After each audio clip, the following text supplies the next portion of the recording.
manera de terminar la semana!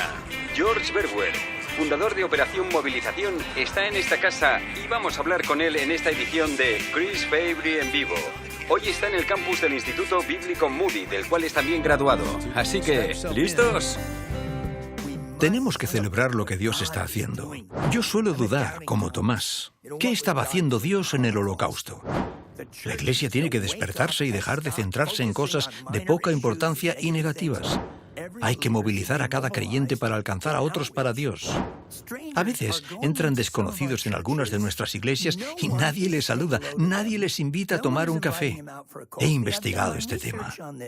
Muchas veces Dios está trabajando en situaciones y vidas complicadas. Esto no justifica lo que está mal, sino demuestra la grandeza y la gloria de Dios y su misericordia al usar toda clase de personas. Por eso, incluso este bocazas de Nueva York y de Nueva Jersey ha podido ser útil en el ministerio del reino.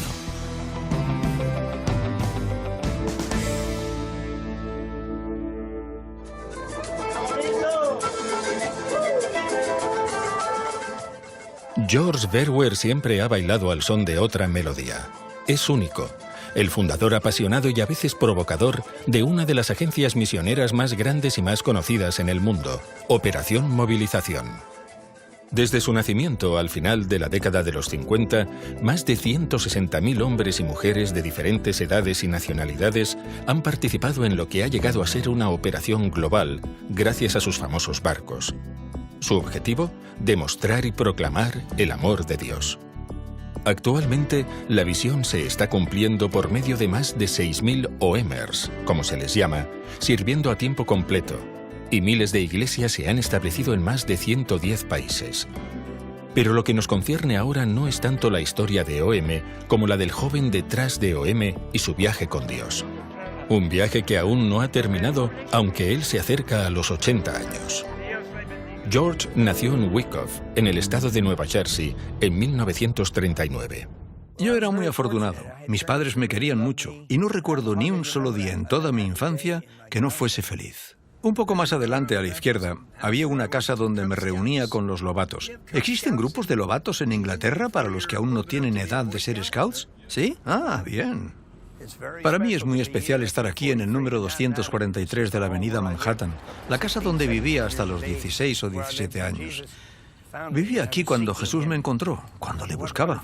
Y qué padres más maravillosos tenía. Yo creo que estaban buscando a Dios.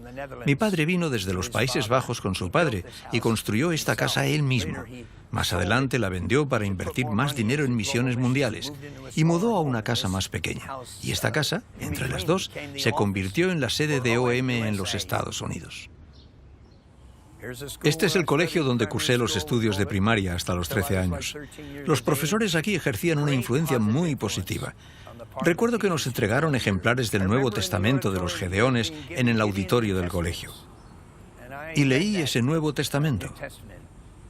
Creo que de alguna forma, en mi mente, acepté a Cristo durante ese periodo. A lo mejor firmé la última página del Nuevo Testamento. A la edad de 11 años, George se trasladó al Instituto Ramsey, pero según avanzaba por la adolescencia, un mundo más oscuro se abría delante de él. A los 16 años iba camino de la adicción. Me metí un poco en la pornografía, pero lo mío era tener una chica tras otra. Luego me enredé en el mundo del baile, aunque no era todo malo. Un día entré en un vestuario y vi a un chico que llevaba una Biblia y no decía palabrotas, mientras que yo era muy grosero. Se llamaba Danny Clapp y él y su madre empezaron a orar por mí. Me mandaron un evangelio de Juan y esa mujer oraba por mí, pero cada año yo empeoraba un poco más. Tenía un ego enorme, me encantaba bailar, mucho romance, hasta que Dios intervino. Y lo hizo a través de un hombre de negocios que le mandó una entrada para el Madison Square Gardens, para escuchar a un joven evangelista que estaba ganando bastante fama. 3 de marzo de 1955, Dios me trajo aquí, a Madison Square Gardens. Billy Graham estuvo aquí solo una noche. Fue aquí donde realmente oí el evangelio claramente por primera vez. La pregunta más importante que quiero hacerles a cada uno es ¿cómo está su corazón delante de Dios?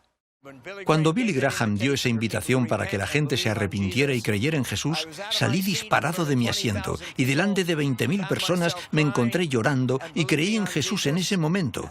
Y ese encuentro asombroso ha sido una realidad prácticamente todos los días desde entonces. George pronto descubrió una pasión por compartir su nueva fe. Una de sus primeras oportunidades para hacerlo fue en el Instituto Ramsey.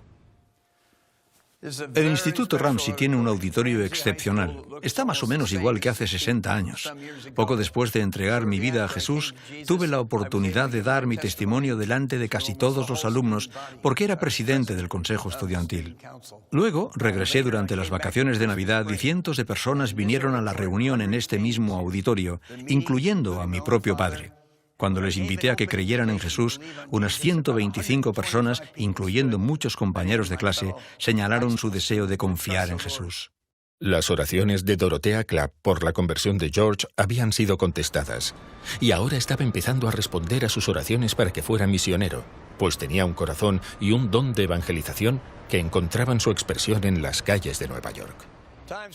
Times Square ocupa un lugar muy especial en mi vida porque 2 años después de entregar mi vida a Jesús, alquilaba autobuses para traer a la gente a la famosa campaña de Billy Graham de 1957 celebrada aquí y donde decenas de miles de personas pusieron su fe en El Salvador. Una noche el aforo estaba completo y yo no quería ocupar un asiento donde podría sentarse alguien que aún no hubiera oído el Evangelio.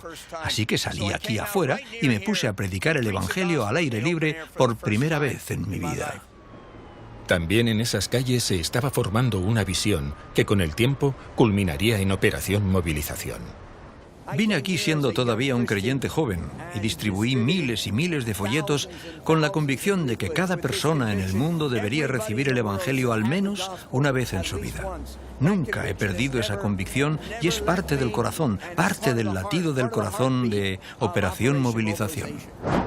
Estamos viviendo hoy en día el período de crecimiento de la Iglesia más importante de todos los siglos de su historia. Cuando se graduó en el instituto, George fue a la Universidad de Maryville. En Maryville conocí a un chico llamado Dale Rodon. Era un poco mayor en el Señor que yo y se convirtió en mi mentor. Pero yo tenía una visión de ir a México durante mis vacaciones de verano. Así que propuse a Dale y a mi compañero de dormitorio Walter a ir allá y fuimos. Tras vender algunas de sus posesiones personales para recaudar fondos, partieron en el verano de 1957 con una furgoneta llena de literatura, bajo el nombre Send the Light, Envía la Luz. Casi 60 años más tarde, Walter Borchardt y George recuerdan ese viaje. Este es Walter Borchardt, uno de mis amigos más íntimos, testigo de mi boda, compañero de dormitorio en Maryville, antes de que yo fuera a Moody y él a Wheaton. Walter nos acompañó a Dale y a mí en ese primer viaje a México en el 57. ¿Qué recuerdas especialmente de ese viaje? Cuando llegamos a la frontera, en aquel entonces era bastante difícil cruzar la frontera a causa de ciertas restricciones sobre la importación de literatura cristiana en el país, y realmente no sabíamos lo que iba a pasar. Pero cruzamos tarde por la noche y no nos intervinieron para nada. Le dimos gracias a Dios por esa provisión. Como creyente joven, era una experiencia importante ver cómo el Señor provee en situaciones que tú mismo no puedes hacer nada para anticipar. Además, no me cabe duda de que si lo hubiéramos sabido de antemano, mis padres nunca me habrían dejado ir. Así que quizá es bueno que haya cosas que ignoramos de antemano, porque se aprende por medio de esa clase de experiencias. Eran 3 estudiantes en un viaje de verano a México, pero ninguno de ellos, ni siquiera George, hubiera imaginado o soñado a dónde iba a llevar aquello. Cuando Dale Rodon, Walter y yo vinimos la primera vez a México en el verano del 57, nos alojamos en la propiedad de los traductores bíblicos Wycliffe, cerca de aquí, y repartíamos literatura, algo que no era permitido. Íbamos por la noche en nuestro vehículo con la puerta abierta, distribuyendo evangelios por debajo de la puerta. Nuestra oración fue contestada. Pronto México se abrió de par en par al evangelio. El creyente medio, habitualmente, no quiere salir de su mundillo para participar en el gran cuadro y compartir su fe. En 1958, George se trasladó hacia el oeste, a uno de los seminarios bíblicos más respetados de los Estados Unidos. Cuando llegué al seminario bíblico Moody en enero de 1958, no tenía ni idea del impacto que iba a tener en mi vida, ni de cómo mi vida entera iba a cambiar y modificarse por medio de lo que viví aquí. No solamente lo que aprendí, sino también las personas a las que conocí. D.L. Moody, el fundador del Instituto Bíblico Moody y uno de mis héroes. He repetido una frase suya en todo el mundo y ha impactado a mucha gente. Tiene que ver con el Espíritu Santo. Él decía que hay que llenarse una y otra vez del Espíritu Santo. Y un día una señora le dijo, ¿por qué hablas constantemente de llenarse una y otra vez? Y contestó, señora, porque tengo fugas. Y me he identificado con eso toda mi vida. Le describían como un evangelista americano con sobrepeso que despobló el infierno de 2 millones de almas. Es muy emocionante estar aquí en el auditorio Torrey Gray después de 56 años. Me sentaba siempre en la primera fila. Fue en este mismo lugar donde recibí la enseñanza de algunos de los misioneros y hombres de Dios más grandes que he conocido en mi vida. Y he tenido el privilegio de volver aquí regularmente a lo largo de los últimos 54 años, incluso para una conferencia misionera, es decir, para dar una serie de mensajes durante varios días y ver cientos de estudiantes responder y comprometerse a salir a los campos misioneros del mundo. Yo diría que el Instituto Bíblico Moody ha sido el principal seminario en enviar obreros para la cosecha. Para el joven George Verwer, el énfasis de Moody sobre el evangelismo personal encajaba muy bien con su propia visión, pero de vez en cuando se pasó un poco en su pasión por compartir a Cristo.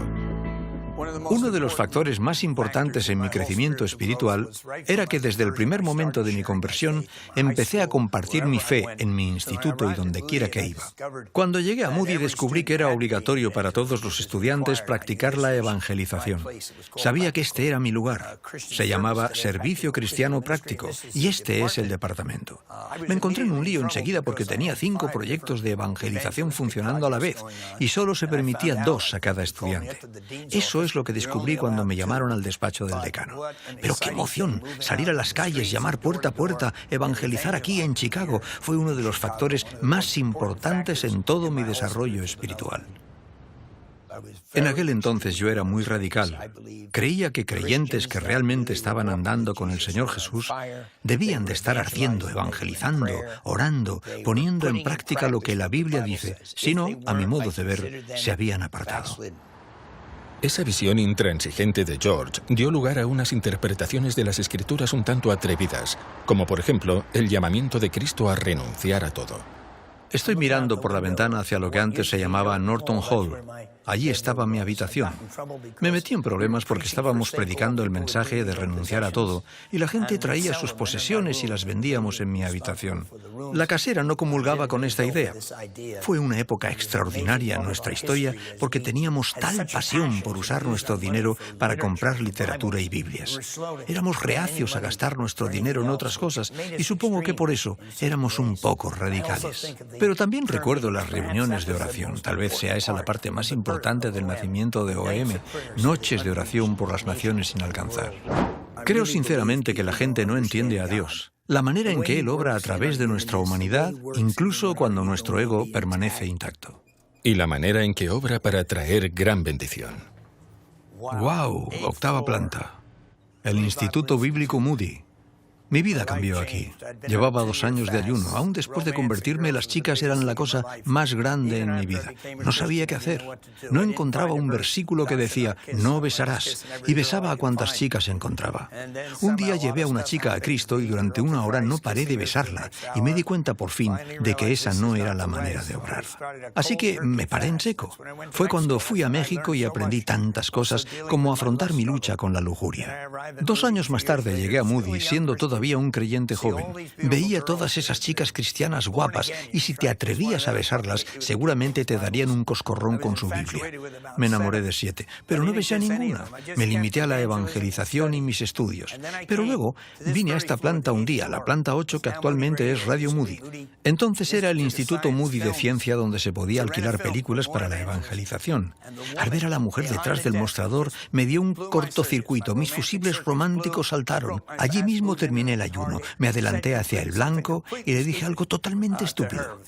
Para mí era amor a primera vista, para ella era temor a primera vista, pero conseguí salir con ella y le dije, mira, seguramente esto no va a llegar a nada, pero debes saber, por si acaso, por si voy a ser un misionero, y si te casas conmigo, igual te comerán viva los caníbales de Nueva Guinea. Bueno, pues ella no estaba enamorada, pero yo movilicé mis compañeros de oración y Dios quebrantó su corazón. Convino en casarse conmigo. Y ya hemos celebrado 54 años de un matrimonio estupendo. Por eso, la planta 8 de este gran edificio de Moody es un lugar muy especial para mí. 54 años más tarde, en su casa en el sur de Londres, Drina recuerda sus primeras impresiones del pueblerino de Nueva Jersey. Cuando te conocí, pensé que eras simplemente un chico sencillo del campo. No tenía ni idea de que eras de la gran ciudad. Luego, cuando salió el periódico del instituto unos días más tarde y leí acerca de este George Verwer, pensé, ¿es el mismo chico? Me impresionó bastante.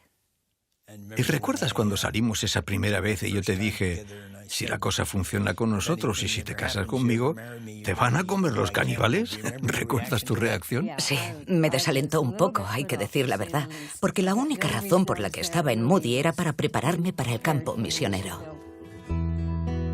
Los viajes anuales a México siguieron adelante. Más estudiantes se incorporaron al equipo y George organizaba todo como si fuera una operación. Tiene recuerdos especiales del viaje de 1959. La Iglesia Metodista El Mesías en Ciudad de México, la primera campaña evangelística de nuestro movimiento, creo, se llevó a cabo en esta iglesia. Ese verano del 59 vinimos unos 12 de Moody y nos unimos con un equipo de Juventud para Cristo en una campaña enorme para dar la palabra de Dios a 1 millón de personas.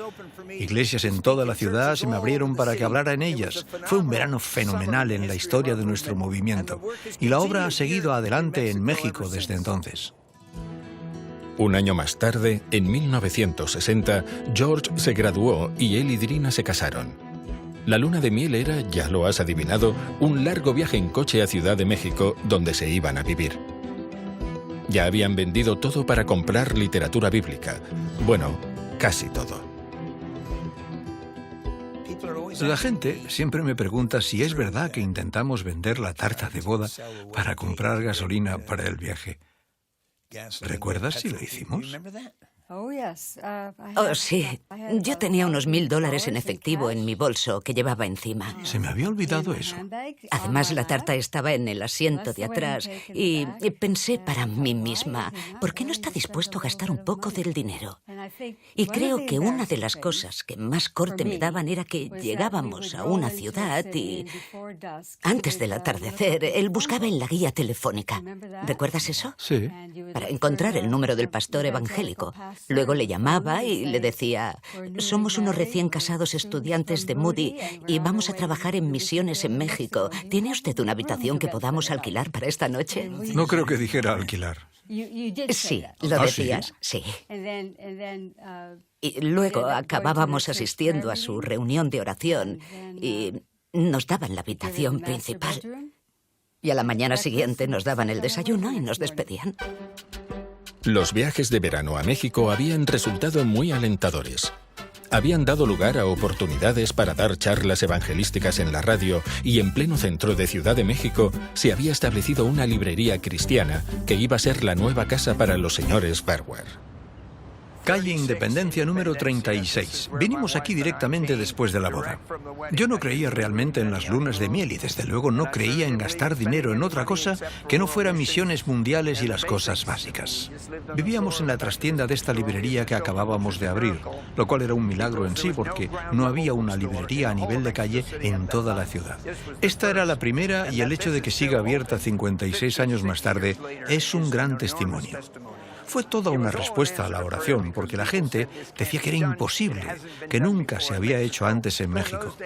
Pero cuando nos decían esto, era como si nos cargaran las pilas, especialmente en las noches de oración, para pedirle al Señor que la realizara.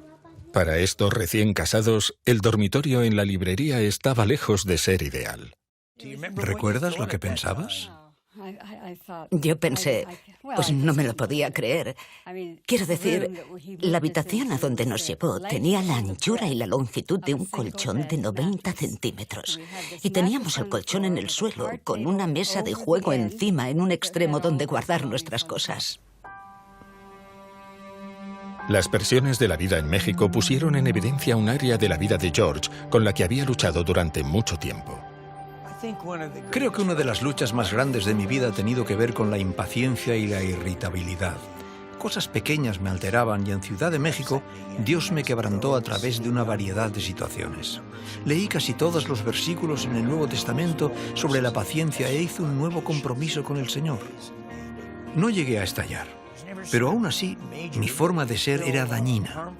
Y seguro que hice daño a la gente en el transcurso del trabajo por mi impaciencia y mi tendencia a reaccionar demasiado rápido. Quizá esa fue mi mayor debilidad, el hecho de que mi lengua adelantaba a mi cerebro. La obra en Ciudad de México seguía adelante, muchas veces en colaboración con otras agencias misioneras. Hoy en día, tan solo en Ciudad de México existen más de 1000 iglesias, pero George estaba inquieto. Ya que la obra estaba firmemente establecida, era el momento de moverse. Debemos volver constantemente a la Gran Comisión, a lo que Dios nos ha llamado a hacer, y deberíamos estar ocupados en contactar a la gente de nuestro alrededor. No importa quiénes somos ni en qué etapa de vida estamos. Y creo que esto es algo que falta en muchas iglesias. George ahora había puesto la mirada en Europa y Rusia. El primer paso era llegar a España, y eso era toda una aventura.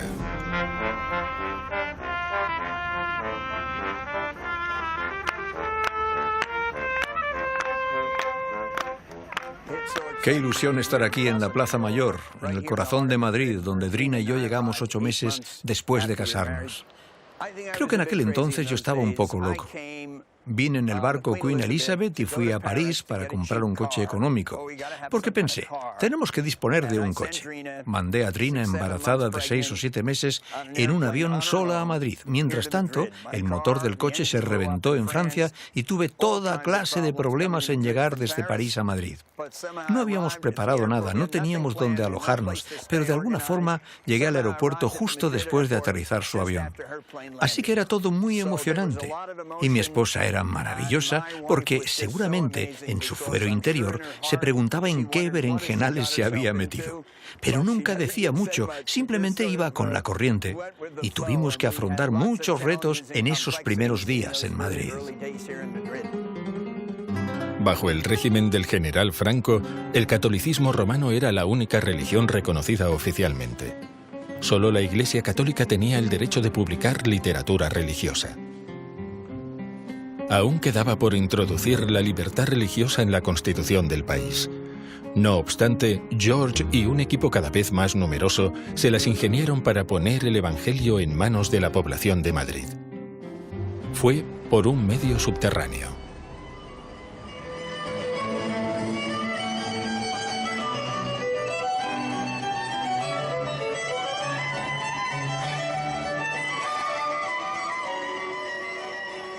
La Iglesia Católica había publicado una versión del Nuevo Testamento, y George y su equipo lo usaron como libro de texto de un curso por correspondencia, con preguntas que los estudiantes debían contestar.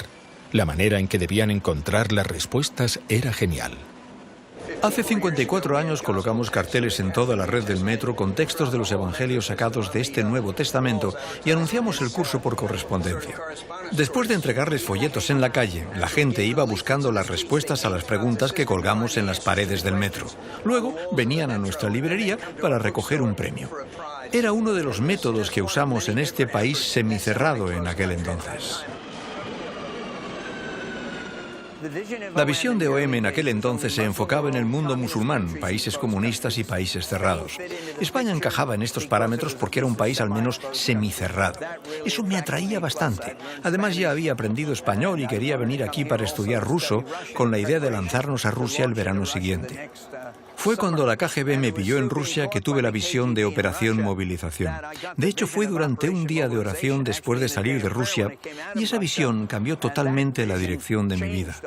La visión abarcaba Europa, movilizando a las iglesias, incluyendo las de España. Compartí esa visión con unos españoles en un retiro en las montañas cerca de aquí. Dijeron, adelante. Y el resultado fue que en el verano del 62, unas 200 personas se apuntaron, y en el verano del 63, unas 2000. Ya había nacido el movimiento.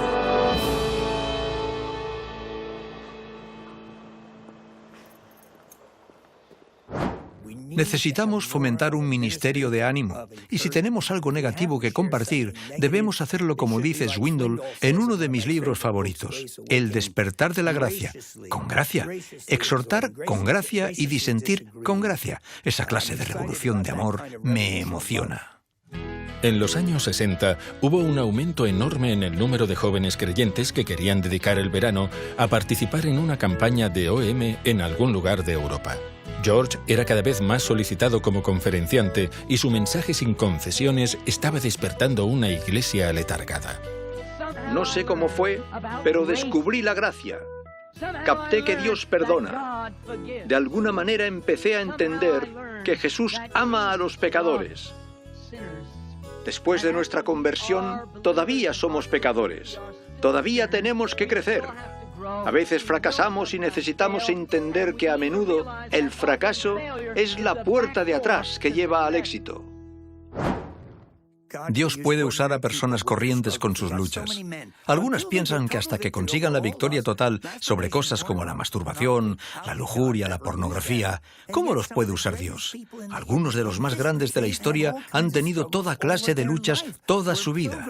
Somos peregrinos, no podemos renunciar porque no hemos ganado aún la victoria sobre alguna área de nuestra vida. En 1964, mientras los equipos de OM estaban llevando el Evangelio a todas partes de Europa, George hizo un viaje que no iba a olvidar jamás a la India.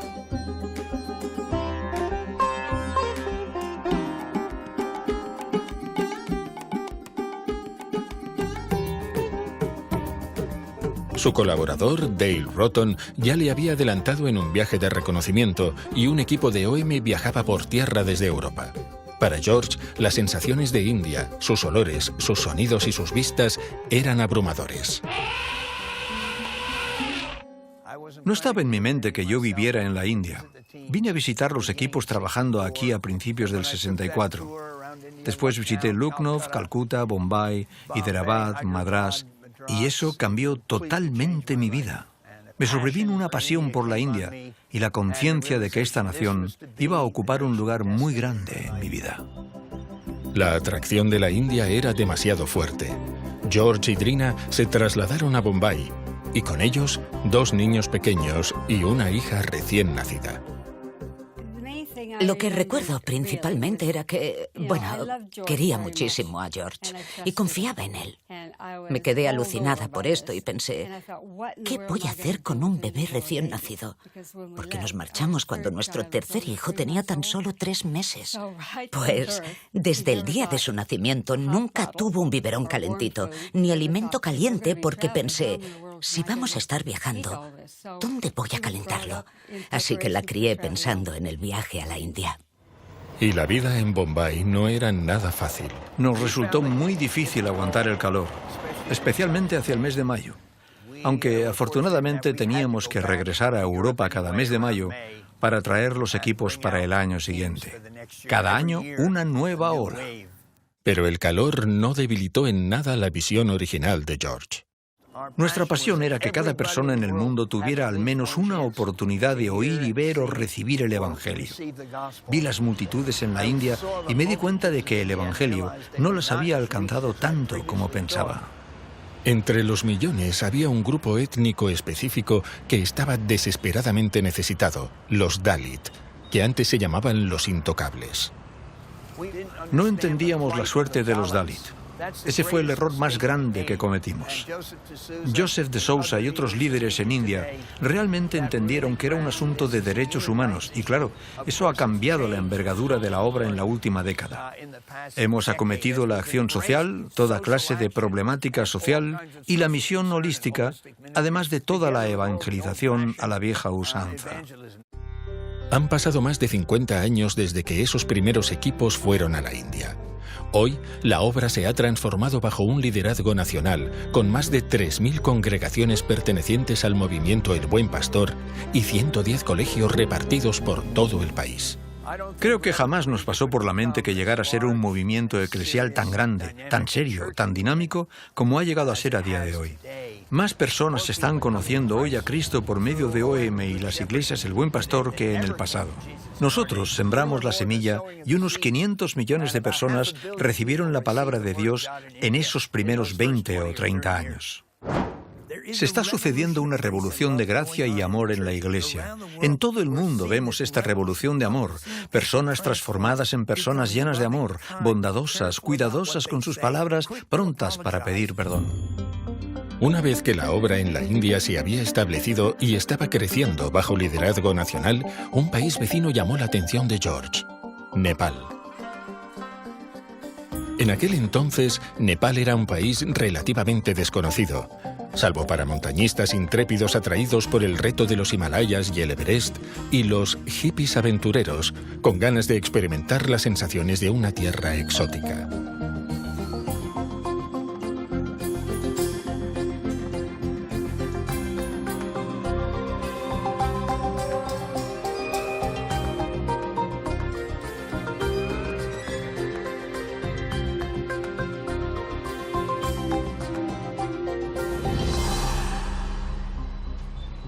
La capital, Katmandú, ha cambiado bastante desde que George llegó hace casi 50 años.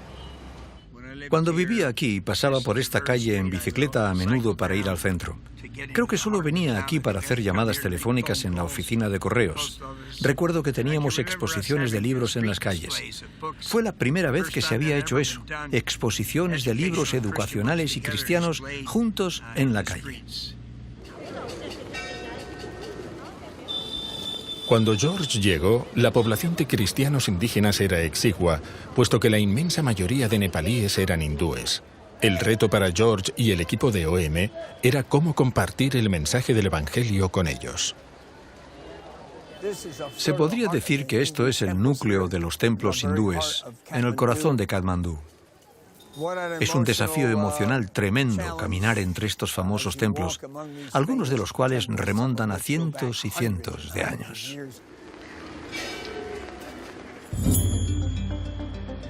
A una altitud de casi 1.500 metros, Katmandú ofreció un alivio después del calor opresivo de Bombay.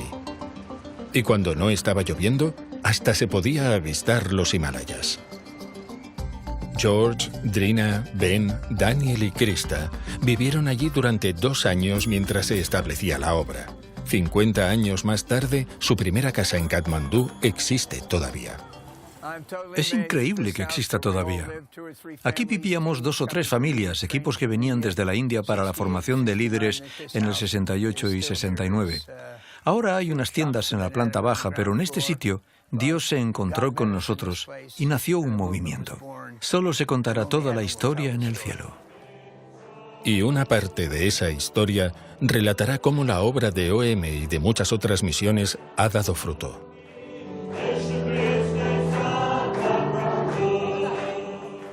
Lo que es especialmente asombroso es ver cómo la iglesia en Nepal está creciendo. Había quizá unos pocos miles de creyentes cuando vivíamos aquí. Hablé en uno de los primeros encuentros de pastores, solo asistieron una veintena, pero ahora hay cientos de miles de creyentes.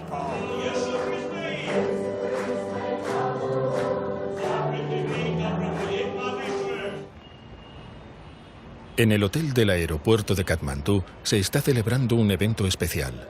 Es un cumpleaños, pero con una diferencia.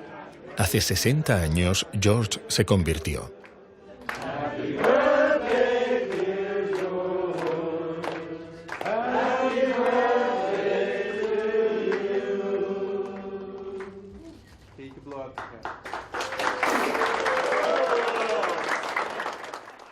El Señor me dio un proverbio.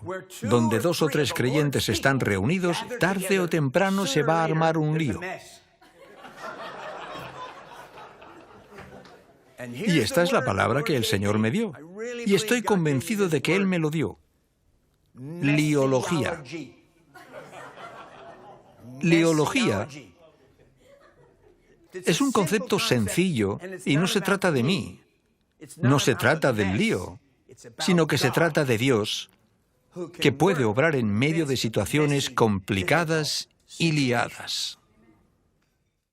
En cada nación a donde iba, escuchaba acerca de situaciones complicadas en iglesias y organizaciones cristianas. Siempre había cosas positivas también. Y tenía que luchar con esto. A lo largo de los años, aunque nunca he perdido mi compromiso con la santidad y un estándar muy elevado en el área de la integridad, me he dado cuenta de que Dios estaba obrando con una agenda muy diferente de la mía, porque Él nos conoce totalmente. Así que muchas veces obra en medio de situaciones muy desastrosas para llevar a personas a sí mismo por medio de Jesucristo. Dominando Katmandú está el Centro Nacional de Formación de OM, donde se prepara a los nepalíes para alcanzar a su propio pueblo con el Evangelio.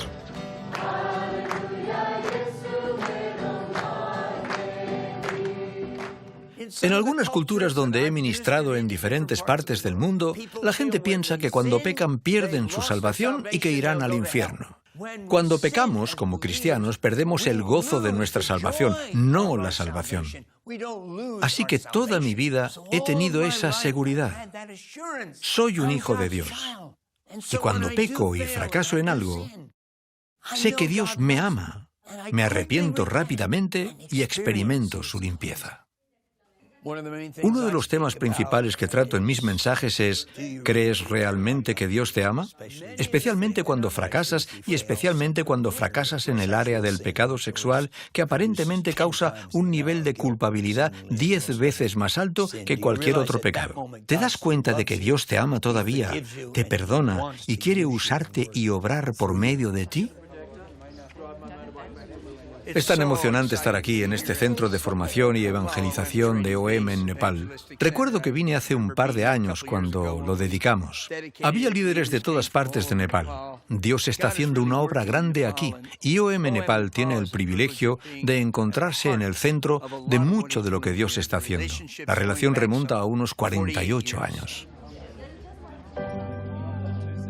Tan solo unas pocas semanas después de la visita de George a Katmandú, 2 terremotos dejaron a Nepal devastado y mataron a 9.000 personas. Gracias a Dios, el equipo de OM no sufrió ningún percance y se involucraron rápidamente en la distribución de alimentos y agua, la construcción de refugios y el apoyo a aquellos traumatizados por el desastre. Hubo momentos en los que deseaba tirar la toalla, de verdad. Hubo momentos en los que la oscuridad era muy profunda. A veces luchaba para creer que Dios existía. Eso estaba relacionado con mi lucha, a lo largo de toda la vida, con el tema de por qué Dios permite tanto sufrimiento, y mi lucha de años con ciertos pasajes en el Nuevo Testamento y todo el tema del juicio feroz que encontramos en él. Eso ocurría solo en mis momentos de mayor oscuridad e incredulidad, pero era una lucha muy grande. Desde el principio, la distribución de literatura formaba una parte importante del ministerio de OM, pero la logística de transportarla a países lejanos como India y Nepal significaba viajes de miles de kilómetros por carretera. Los viajes eran peligrosos muchas veces y podían tardar semanas. Mientras tanto, se estaba formando una idea en la mente de George, y cuando él y la familia se trasladaron a Bolton, en el norte de Inglaterra, todo se hizo claro. Lo que ocurrió aquí, en este edificio, iba a transformar la obra de OM. ¡Hala! Yo creo que este es uno de los edificios más históricos de todos los del ministerio de OM. Es el pub que convertimos en una librería hace 50 años, y mi esposa y yo vivíamos aquí. Más adelante, la base entera de OM en el Reino Unido ocupó el edificio y fue aquí donde nació la idea de tener un barco para la evangelización mundial. Dios está haciendo grandes cosas hoy en día. No deberíamos ser tan negativos ni tan caprichosos. El sueño de George tardaría unos 5 años en hacerse realidad. Encontrar el barco era la parte fácil, un antiguo barco danés de mercancías y pasajeros. La parte difícil era encontrar la tripulación. Uno de los retos más grandes era encontrar una tripulación. Era imprescindible contar con profesionales de la marina mercante y esa era nuestra prioridad, más que la de conseguir el barco. Y Dios nos dio unas personas claves, un primer maquinista y un capitán, incluso antes de tener el barco. Fue un desafío y un avance importante. El barco Logos fue el primero en una serie de 4 barcos. En 1978, al crecer el trabajo, se incorporó un segundo barco, el Doulos. Ahora con los 2 barcos estaba realizando la visión. Pero como diría George en su juventud, todavía faltaba muchísimo. Cada uno de nosotros tiene una Biblia y tenemos una deuda grande con esa gran obra de literatura. Y pienso que somos egoístas cuando tenemos en nuestro poder una Biblia y algunos libros cristianos y no nos preocupa que muchas otras personas, probablemente la mitad de la población del mundo, ni siquiera han recibido el Evangelio en un folleto. Creo que es natural, si el amor de Cristo está obrando en nuestros corazones, que tengamos también el deseo de distribuir este mensaje. El ministerio de OM en los barcos iba bien, pero no sin momentos de prueba. Uno de los incidentes más desafiantes fue la pérdida del Logos cerca de la costa de Sudamérica en 1988. Pero Dios, en su misericordia, salvaguardó las vidas de toda la tripulación. Como resultado, nos hicimos con el Logos II, un barco estupendo que estuvo en servicio mucho tiempo. Después de 2004, cuando el Doulos y Logos II fueron retirados, el ministerio ha continuado con el Logos Hope. Este barco, al igual que sus predecesores, está desempeñando un papel enorme en el cumplimiento del sueño que George tuvo hace 50 años. Mi sueño era de algo que impactaría una ciudad de tal manera que atraería a la gente. La noticia de Jesús y de lo que creemos se difundiría por la prensa y la televisión. Y eso es lo que ha sucedido en estos 44 años. Al menos 100 millones de personas han recibido algo del Evangelio por medio de estos 4 barcos, todo el personal y la tripulación. George ha venido al astillero Keppel en Singapur, donde el barco Logos Hope está pasando por una renovación importante. A sus más de 40 años, necesita 2 nuevos generadores, una nueva caldera y una renovación completa del sistema eléctrico. Siendo un barco mucho más grande que el Logos original, la vida a bordo es bastante más cómoda que lo fue hace 44 años.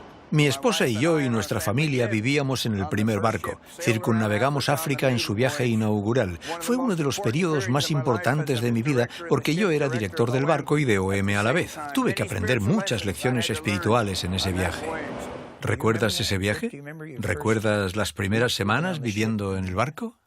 Era una vida muy restrictiva. Casi podías tocar las paredes al ponerte en pie y extender los brazos a cada lado. Los 3 niños compartían una misma habitación. Sí, teníamos nuestro propio baño, cosa que la mayoría de camarotes no tenían. La dificultad principal era que no sabíamos nada de barcos. Además, el personal del barco no sabía nada acerca de OM y tuvimos muchos roces. Luego descubrí que los niños molestaban al personal mucho, especialmente por las tardes, después de cenar. Entonces, reunía a todos los niños a bordo y leíamos cuentos. Después teníamos un breve tiempo devocional con oración y a continuación iban a sus camarotes y a la cama. Vivir en el barco 6 meses al año durante 3 o 4 años cambió completamente la trayectoria de mi vida. Me dio una visión más amplia de la manera en que Dios usa a diferentes personas en diferentes aspectos de la obra. Llegué a valorar muchísimo a los maquinistas al darme cuenta de que no iban a tener mucho tiempo para evangelizar al final del día cuando llevaban horas sudando la gota gorda en la sala de máquinas. Esta conciencia me impactó y me ayudó a aceptar cada vez más a las personas de cualquier profesión. Fue otro paso hacia el despertar de la gracia que Dios estaba obrando en mí y en nuestro movimiento, porque teníamos un rasgo farisaico. Y fue entonces cuando descubrí el libro de Charles Swindoll, El despertar de la gracia, y tocó nuestro movimiento, llevándonos hacia ese equilibrio entre el discipulado radical que teníamos y la gracia radical que también teníamos, pero nos hacía falta más. Muchas personas entre el pueblo de Dios tienen ese rasgo farisaico y es por eso que se vuelven muy críticas, muy negativas y al final creo que muchas se enferman. Necesitamos una actitud más alegre, positiva y despertada por la gracia en cada aspecto de nuestra vida. La renovación del Logos Hope incluye una nueva caldera y 2 generadores nuevos. Es un proyecto muy importante para el primer maquinista, Elon Alba. Elon, este es el nuevo generador. ¿Cómo va? ¿Estamos cumpliendo los plazos previstos? El trabajo está avanzando según el calendario y también según el presupuesto. ¿Cómo te metiste en el ministerio del barco? Es una larga historia, pero Dios me llamó cuando todavía era un joven de 14 años, cuando subí a bordo del Logos en Bombay en 1971. En Bombay. Él representa un ejército de maquinistas que han servido en los barcos a lo largo de 44 años.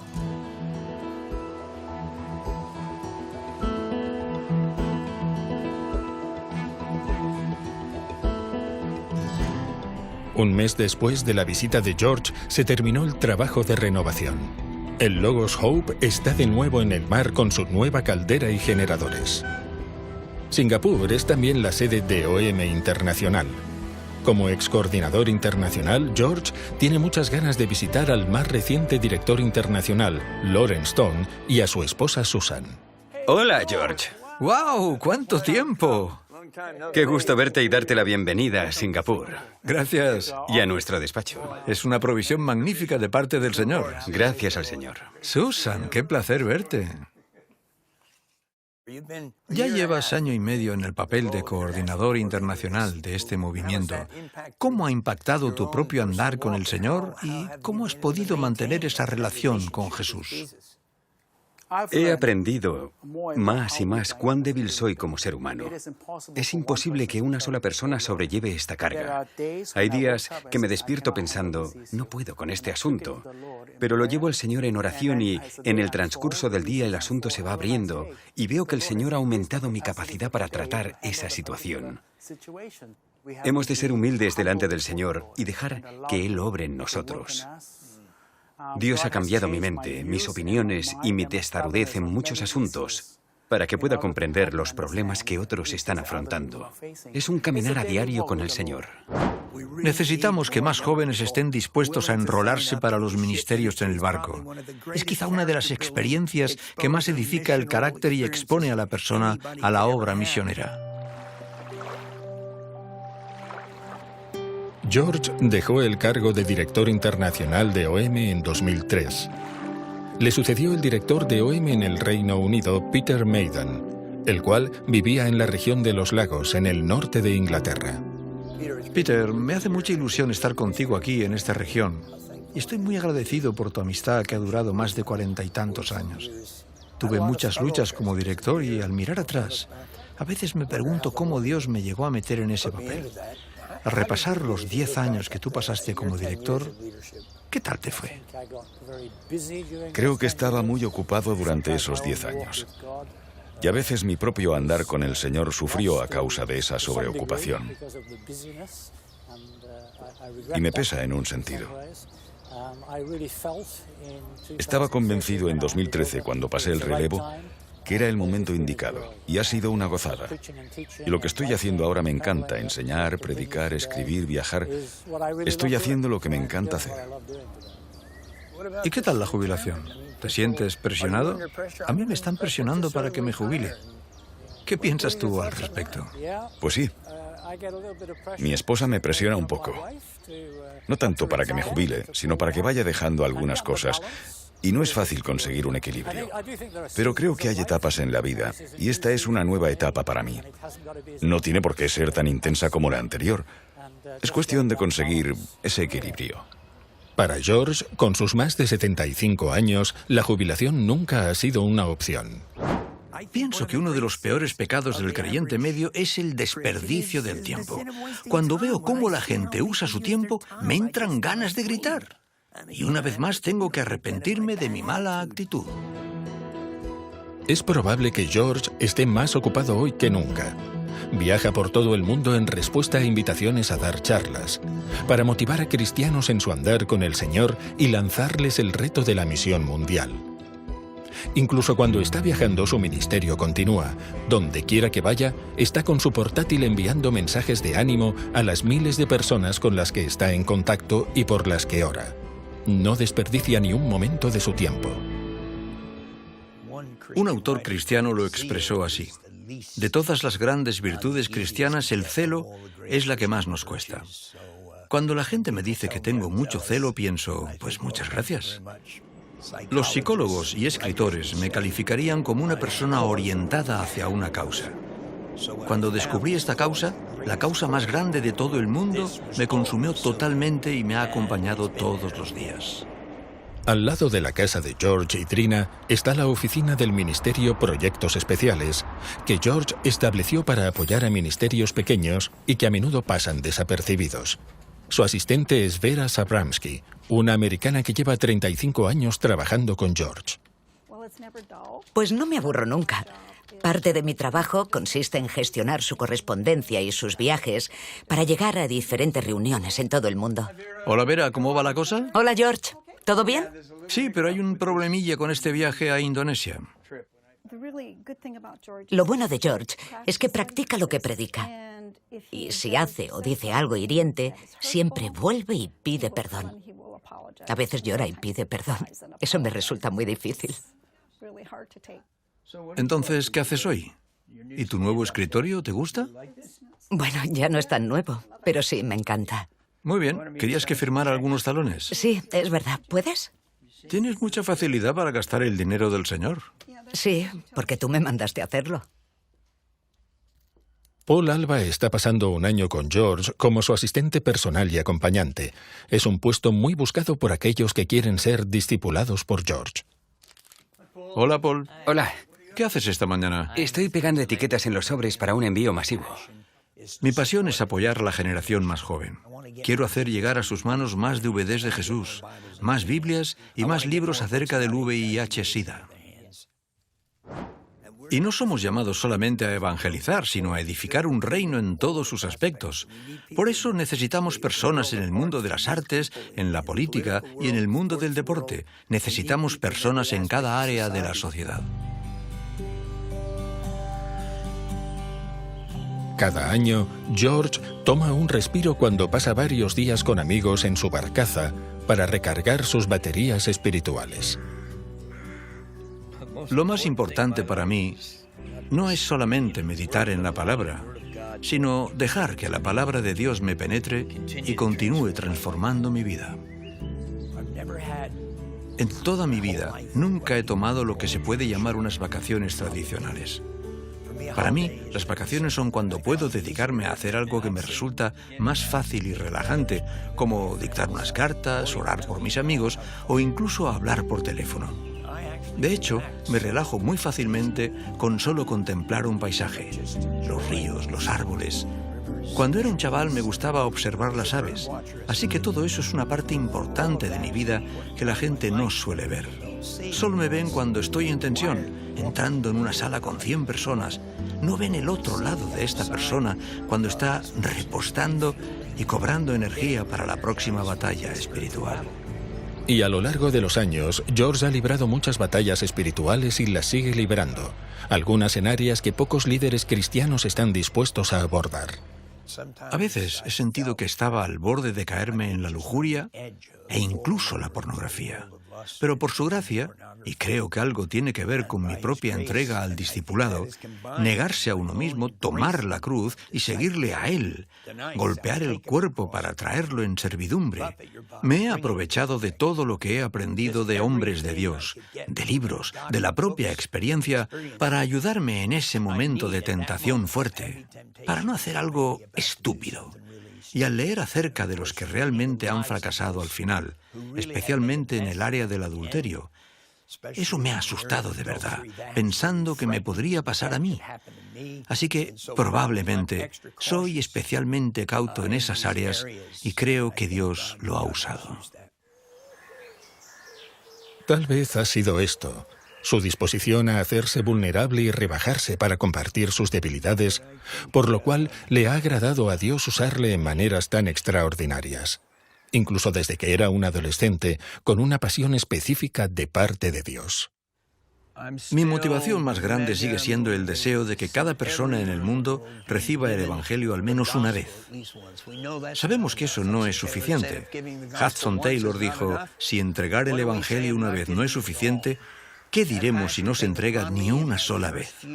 Esa pasión me sobrevino en el primer año después de mi conversión y todavía la tengo. Que cada persona en el mundo tenga la oportunidad de conocer la gracia de Jesucristo que salva, sea por medio de una película, un folleto o cara a cara. Y espero que pueda seguir compartiendo ese mensaje hasta mi último aliento. Hola Vera, ¿me oyes? Estoy preocupado por ese viaje a Moscú. Preferiría volar con British Airways. Con EasyJet siempre hay complicaciones y cobran tanto por llevar otra maleta. Y ya sabes que queremos llevar muchos CDs y libros, así que...